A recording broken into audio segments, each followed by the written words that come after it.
Boa noite, irmãos. A paz do Senhor. Estamos aqui mais uma vez com Farol em Casa para deixar uma mensagem de Deus para o nosso coração.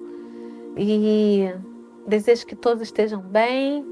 Estamos aí vivendo essa crise, mas o Senhor é conosco em nome do Senhor Jesus. E nós queremos deixar uma palavra hoje, irmãos, para a meditação do nosso coração. Todos nós estamos vivendo essa crise no mundo todo, não é? E as nações, irmãos, elas têm os seus ídolos. O poder econômico, o dinheiro é um ídolo. A ciência é um ídolo. A tecnologia é um ídolo das nações. O poder político é um ídolo das nações.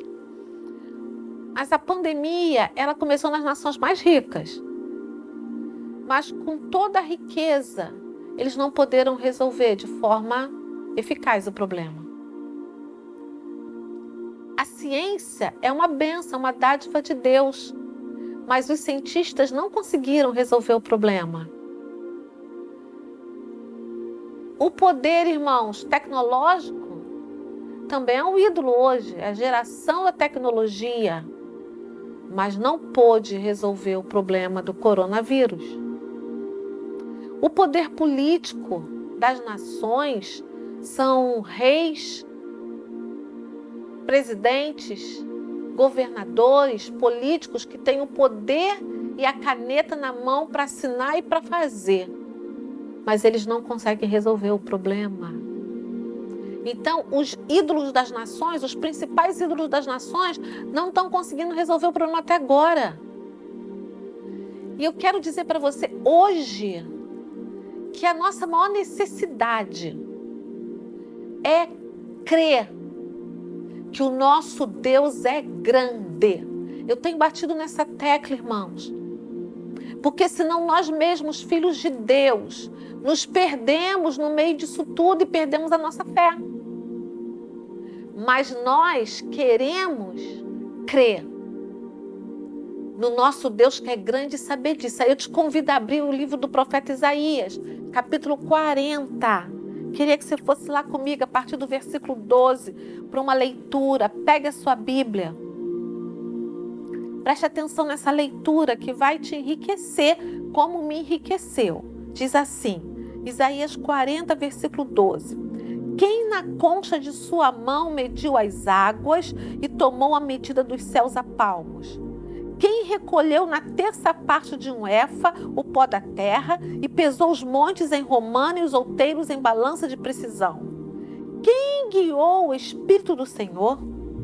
Ou como seu conselheiro o ensinou? Com quem tomou ele conselho para que lhe desse compreensão? Quem o instruiu na vereda do juízo e lhe ensinou sabedoria e lhe mostrou o caminho do entendimento? Quem, irmãos? Eis que as nações são consideradas por ele como um pingo que cai de um balde e como um grão de pó na balança. As ilhas são como o pó fino que se levanta. Nem todo o Líbano basta para queimar, nem os seus animais para um holocausto. Todas as nações são perante ele como coisa que não é nada. Ele as considera menos do que nada, como um vácuo. Com quem comparareis a Deus? Ou que coisa semelhante confrontareis com ele? O artífice funde a imagem e o ourives a cobre de ouro e cadeias de prata forja para ela. O sacerdote idólatra escolhe madeira que não se corrompe e busca um artífice perito para sentar uma imagem esculpida que não oscile. Acaso não sabeis, porventura não ouvis, não vos tem sido anunciado desde o princípio, ou não atentaste para os fundamentos da terra?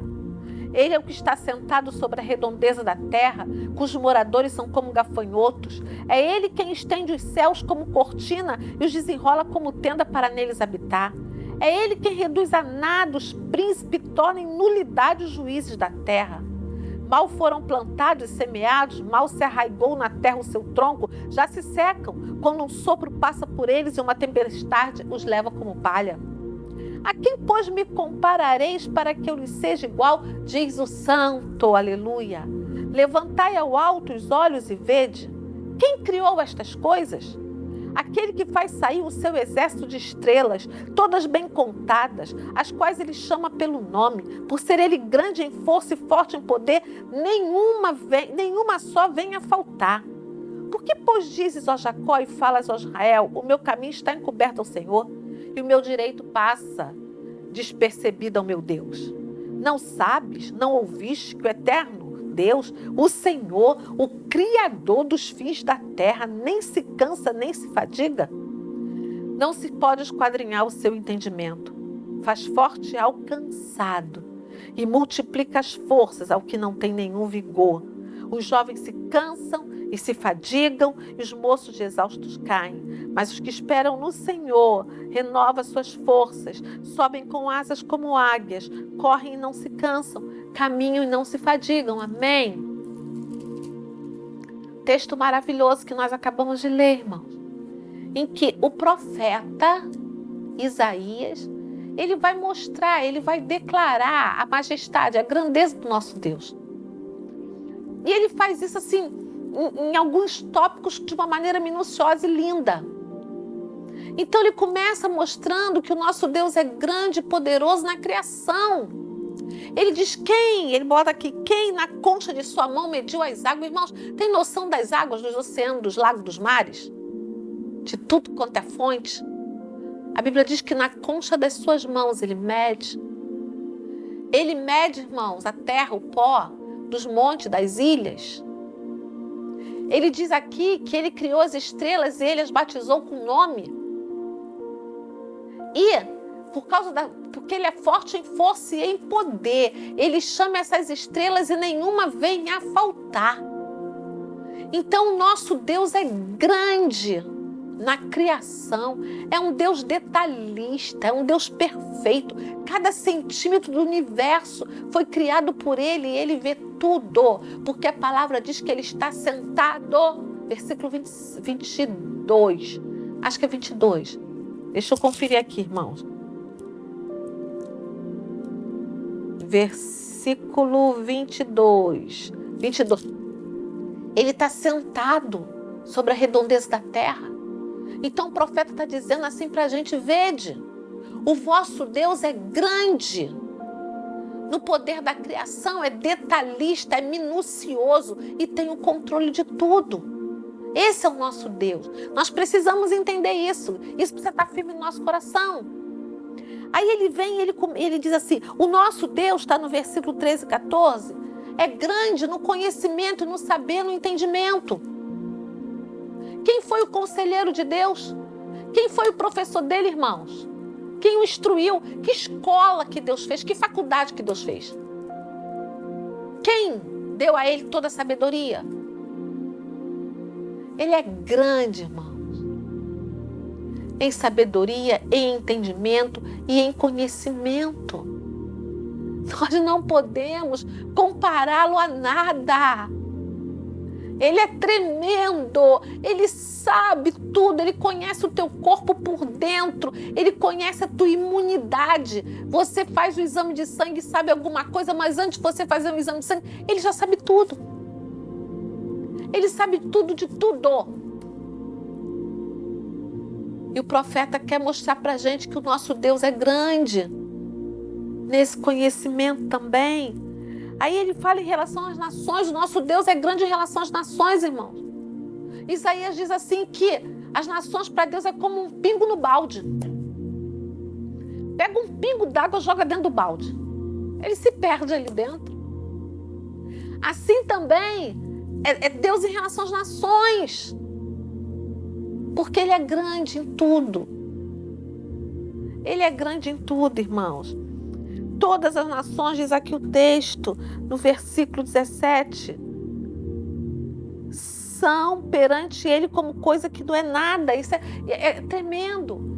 Aí o profeta fala mais ainda. Então o profeta já falou do conhecimento, da grandeza de Deus em relação à criação, na grandeza de Deus em relação ao conhecimento, na grandeza de Deus em relação às nações. Aí ele fala a grandeza de Deus em relação aos ídolos. Ele mostra aqui, irmãos, dos ídolos. Os ídolos. Alguém pegava lá naquele tempo, uma árvore, cortava a madeira, chamava um artífice, mandava fazer uma imagem, esculpia uma imagem, banhar de ouro ou de prata, e chamava de Deus. Essa imagem, como diz o salmista, Salmo 115, tem boca e não fala, tem olho e não vê, tem ouvido e não ouve. Essa imagem não pode nos carregar, esse ídolo não pode nos carregar, esse ídolo tem que ser carregado. E o profeta compara e fala: grande é o nosso Deus, Ele é o único Deus, a quem comparareis a Ele, irmãos? Não podemos comparar Ele a ídolos nenhum. Vamos trazer para hoje os ídolos modernos. O dinheiro, o sucesso, a fama, o título, o corpo, a exaltação do corpo, a beleza física, o conforto, o nome, o poder político, nada. São ídolos modernos que nós pegamos e colocamos no lugar de Deus sem perceber. Irmãos, muitos filhos de Deus fazem isso, colocam ídolos no lugar de Deus sem perceber. E esses ídolos não podem fazer nada por nós, irmãos. O nosso Deus é que é grande em força e em poder. Então o profeta mostra a grandeza de Deus em relação aos ídolos. Além dos ídolos, irmãos. Além dos ídolos, ele fala sobre os príncipes. Ele fala também que Deus é grande em relação aos príncipes e juízes da terra. Porque ele vem e Deus institui a autoridade, mas Deus também remove. Deus coloca e com o sopro Deus tira. Então o profeta mostra a grandeza de Deus em vários aspectos, para que você e eu entendamos que Deus é grande na nossa vida. Esse Deus é o nosso Pai, é o teu Pai, é o meu Pai. É o que faz tudo por nós, é o que cuida de nós. Irmãos, mas no versículo 26,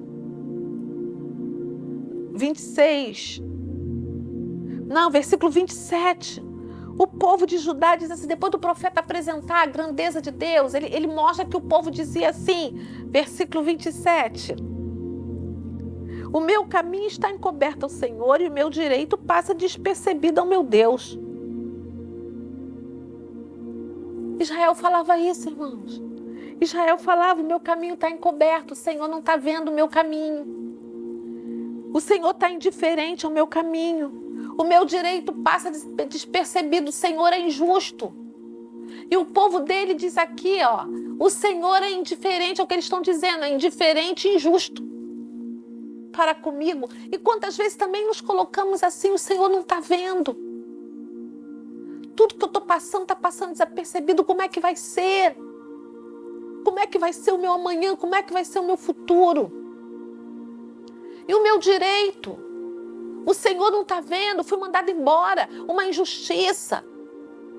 Eu estou vivendo a quarentena com dificuldade, outros estão vivendo muito bem. Deus não está vendo isso, Deus está vendo tudo, irmãos. Deus viu e vê. Deus viu tudo, desde a eternidade. E Ele continua vendo o que você está vivendo hoje.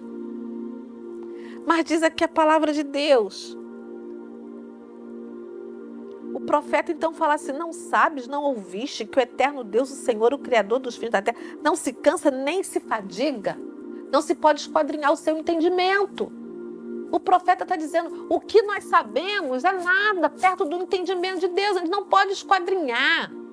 A gente não sabe porque Deus permite algumas coisas. Nós não temos como entrar em áreas que Deus ainda não nos revelou, irmãos. Mas aqui ele fala que o Senhor, o Criador, ele diz assim, o eterno Deus, o Senhor, o Criador, não se cansa nem se fadiga. Ele não se cansa, não se fadiga com tudo não, irmãos. Ele não é pego de surpresa em nada, não. Tem gente que acha que Deus é pego, né? A gente já ouviu isso várias vezes. De surpresa no finalzinho da situação, agora Deus tem que correr. Não, irmãos. Não, Ele é o soberano do universo. Aleluia! Aí vem uma promessa, versículo 29. A palavra fala assim, faz forte e alcançado, faz forte ao cansado. Talvez hoje eu esteja falando com você que está cansado. Cansado da quarentena, cansado de ficar em casa, cansado da luta diária, cansado dos seus próprios pecados, cansado da sua vida familiar, cansado da sua rotina, cansado da insegurança, da incerteza, porque dia após dia você está lutando. Mas a palavra diz assim, que Deus faz forte ao cansado e Ele multiplica as forças ao que não tem nenhum vigor. Irmãos, eu experimento essa palavra todo dia. Deus multiplica as forças, Deus multiplica as forças, Deus multiplica as minhas forças. Todo dia eu oro isso, todo dia eu recebo de Deus a força de Deus que me revigora. Aí o profeta declara assim, os jovens se cansam e se fadigam, os moços de exaustos caem, mas os que esperam no Senhor. Olha o que o profeta está falando, irmãos, os jovens podem fazer academia, podem correr, eles vão se cansar. Você, se fizer um exercício físico, arrumar a casa, né? Mulher, você vai se cansar. Mas aqui fala os que esperam no Senhor. O jovem, o adulto, o idoso, a criança, a mulher, o homem, o que tem riqueza, o que não tem riqueza, o que está empregado, o que está desempregado. Fala, mas os que esperam no Senhor renovarão as suas forças. Subirão com asas como águia, correrão e não se cansarão, caminharão e não se fatigarão. É a promessa do Senhor para o que espera. O que é esperar em Deus? É aguardar em Deus, confiando nele, se movimentando nele.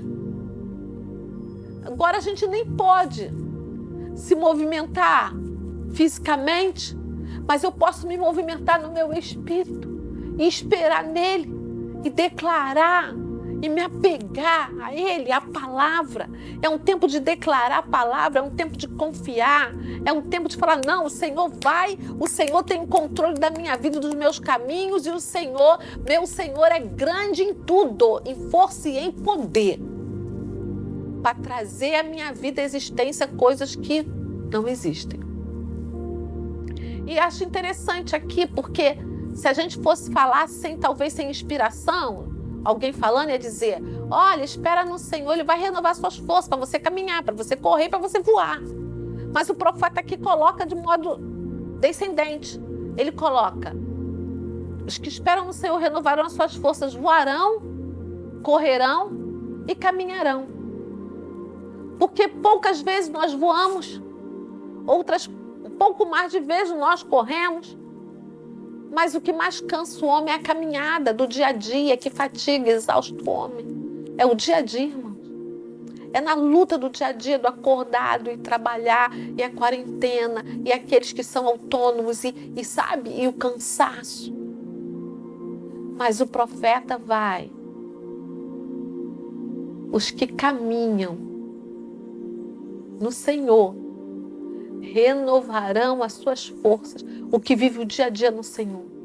Os que, às vezes, aquele dia que você tem que correr, que é mais difícil, aquela luta, vai ter as forças renovadas.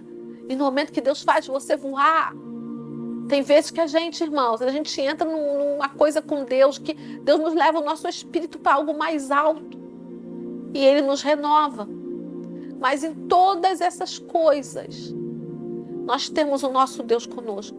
E talvez hoje o Senhor quer te abençoar. E talvez hoje o Senhor quer te renovar as forças. Feche os seus olhos. Eu quero orar por você. Tenho 1 minuto para orar por você. Senhor, em nome de Jesus, toma o teu povo nas tuas mãos, Senhor. Nesse tempo precisamos compreender, entender a tua grandeza, como tu, nosso Deus eterno, poderoso e santo, nosso Pai, é grande em força e em poder, em tudo tu estás no controle. Renova, Senhor, as nossas forças, multiplica as forças que não têm vigor. Hoje, Senhor, eu te peço isso, Senhor. Renova, Senhor, para que, Senhor, tenhamos uma semana na tua presença, Pai. Em nome do Senhor Jesus, eu te agradeço por tudo, Senhor, que Tu tens feito na nossa vida, Senhor. E que Tu possa, Senhor Jesus, continuar guiando os nossos passos todos os dias, Pai. Cuida de nós, Senhor. Em nome de Jesus, nós te agradecemos por tudo. Amém. Que o amor de Deus, a graça e a paz do nosso Senhor e Salvador Jesus Cristo e as doces consolações do Espírito Santo estejam sobre a sua vida, hoje e para sempre, sobre a nossa nação, sobre Israel e sobre o mundo. Em nome de Jesus, amém. Deus abençoe você, amo vocês. Em breve estaremos juntos de novo. A paz. Essa casa é sua casa, nós deixamos.